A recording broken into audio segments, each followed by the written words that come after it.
most people, they would say the cost of living crisis is ongoing and they feel the pressure financially. That's why it's so important that we make good on our pledge that people would feel better off. And the national living wage going up today by an average of £1,400 is going to affect millions of people. So in their pay packet this month, and obviously for months to come, they will now be getting more money in.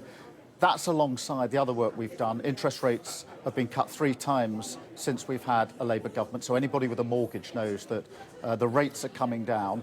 And of course, on average, wages are going up now more quickly than prices. So I'm not denying there are you acknowledge people are going to be feeling I it acknowledge still. that with bills coming in, people see that rise, and that is a pressure. But that is why it's so important that we deliver on the national living wage to make sure people are better off. £1,400, quite a significant amount of money for millions of workers. Making sure that interest rates are coming down, not going up, that makes a big difference for people.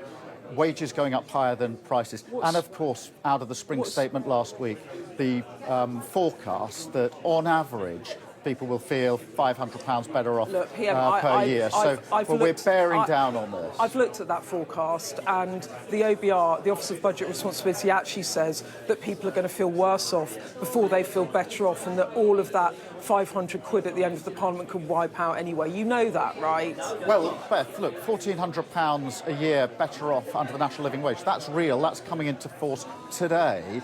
I'm here at Nationwide. They get paid on April the 20th. You acknowledge that. That's Things real could get money worse in their before pocket. they get better. Well, wages are going up higher than prices. I'm not going to stand here and say people don't feel the impact of bills. Of course they do. I understand that. Okay. The question is, are we making them feel better off? And that's why the national living wage today is so important. Welcome here by Nationwide employees and, of course, the customers that they serve. PM, just one more thing, because it's not going to get better, is it, if the tariffs come into effect?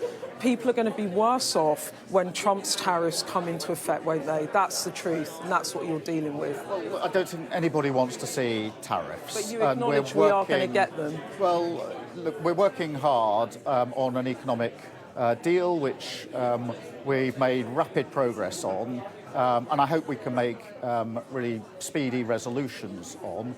But look, the likelihood is there will be tariffs. Nobody welcomes that. We're obviously working with the sectors most impacted at pace on that. Nobody wants to see a trade war, but I have to act in the national interest.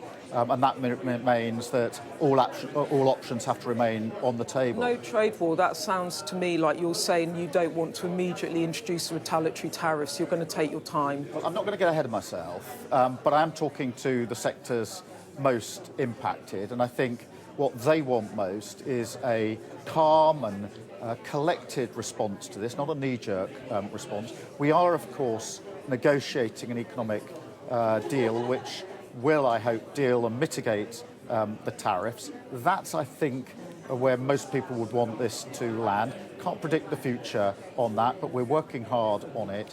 But I don't think a trade war is in our interest. But, of course, the national interest is what I am guided by, and therefore we must have all options on the table. Just one more thing. On Donald Trump, you have worked so hard with him.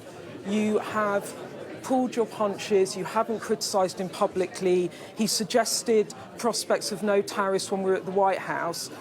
And now this. Do you feel played by him? Look, the US is our closest ally. Our defence, our security, our intelligence are bound up in a way that no 2 other countries are. So it's obviously in our national interest to have a close working relationship with the US, which we've had for decades, and I want to ensure we have for decades to come. And I don't question that in any way. Obviously, we are discussing economic deals. We're well advanced on it. These would normally take months or years, and in a matter of weeks, we've got well advanced in those discussions. So I think that a calm approach, a collected approach, not a knee-jerk approach, is what's needed in the best interests of our country. Okay, thank you.